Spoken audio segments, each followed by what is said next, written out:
వెంకటేశ్వరరావు గారని వెంకటేశ్వరాచార్యులు మీ తండ్రి గారు జిఎస్ స్వామి వారు ఒక కొండ మీద స్వామివారు సాక్షాత్కరిస్తే ఆ కొండ అంతా పర్వతం విదుతూ ఉంటే స్వామివారికి దివ్యమైనటువంటి వారి పాదాలు వారు సాక్షాత్కరించడం, ఆ రోజు నుంచి కూడా అక్కడ నిత్యం భజన చేస్తూ కొండ మీద చిన్న ఆలయాన్ని నిర్మించడం జరిగింది.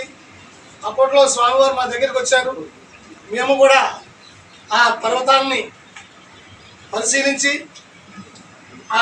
ప్రతి సంవత్సరం కూడా మేము కనీసం 4 సంవత్సరాలు కూడా వెళ్ళి వాళ్ళ కళ్యాణాలు లక్ష దోష పూజ కూడా చేయించాం.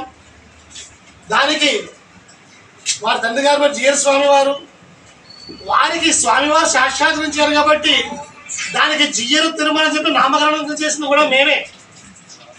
దానికి జియ్యరు తిరుమల అని చెప్పేసి ఈరోజు ఖ్యాతి చెందిందంటే నామకరణం చేసింది కూడా మేమే. అత్యంత భక్తి శ్రద్ధలతో వారి కుమారులు కూడా ఒక అర్చునుగా ఆలయం అర్చునుగా మార్చేసి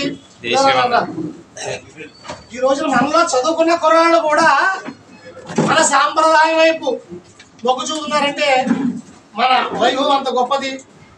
మరి ఏదో ఒక రోజున మన అందరం కూడా ఈ జియ్యరు తిరుమలను దర్శించి అతి ముఖ్యంగా వారి తండ్రి గారు రచించి గానం చేసినటువంటి పాటలు అనేకమైన అప్పట్లో పుస్తకాలు కూడా వేశారు. మన చిరంజీవి స్వామి గారు కూడా వారికి మంగళాశాసనం చేశారు. అవన్నీ కూడా మళ్ళా ముద్రించాలనుకున్నారు. మరి మనందరం కూడా ఏదో ఒక రోజు ఆ జియ్యరు తిరుమలను కూడా మనం దర్శించుకుని, అది మన క్షేత్రం కాబట్టి మన క్షేత్ర వైభవాన్ని మన వైభవాన్ని అందరికీ తెలియజేసేలా చేద్దాం. దీనికి అందరూ కూడా ఒక తేదీ నిర్ణయించి మన గ్రూపులో పెడతాం. అవకాశం అందరూ కూడా వచ్చేసి ఆ స్వామివారిని దర్శించుకుని మన స్వామివారిని ప్రోత్సహించగా మీ అందరినీ కోరుతున్నాం. జై శ్రీమన్నారాయణ. ఆగస్టు 15 ఒకసారి అందరం దగ్గరికి వచ్చి ఒక ఫోటో తీసుకుందాం.